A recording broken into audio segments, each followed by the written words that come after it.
everyone. My name is Margaret Lemley. I'm a fourth year chemistry PhD student, and today I'm going to tell you about my talk titled Why So Salty? Turning Seawater into Freshwater Using Battery Technology.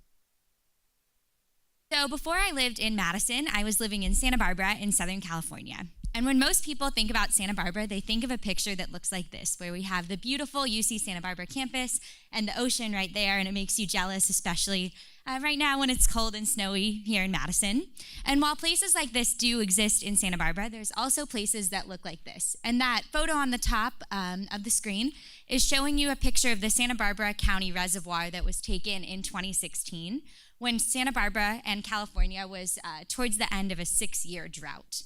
And you can see from this photo that the water level in this reservoir is quite low. And this is kind of just to illustrate the severe water scarcity problem that has been a challenge for California in the past years. And if we look beyond California at the global population, more than 60% of the world's population, so 4 billion people, lack sufficient access to fresh water for 1 month of the year. So in my PhD research, I've been trying to find a way to take this ocean water and to turn it into fresh water that can be used to fill these reservoirs. So I do that with something called a desalination battery.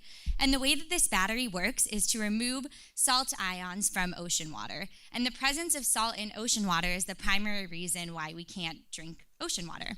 So the salt that I'm working with is sodium chloride, and in water, sodium chloride exists as sodium ions and chlorine ions. And in my desalination battery, I have a sodium storage electrode and a chloride storage electrode. And this battery operates a lot like the batteries that we're all carrying around in our pockets in our cell phones today. And so what happens is during operation, our sodium storage electrode will lose electrons, and sodium ions will be stored in the material. Those electrons will flow over to the chloride storage electrode, and it will gain electrons, and that causes the chloride ions to go into the chloride storage material. So the combination of these two materials allows salt ions to be removed from our ocean water. At the same time, we also generate electricity because there's a difference between the energy required for the sodium storage electrode to lose electrons and the chloride storage electrodes to gain electrons. And this is important because the main barrier for the large-scale implementation of current desalination technologies is that they require a lot of energy.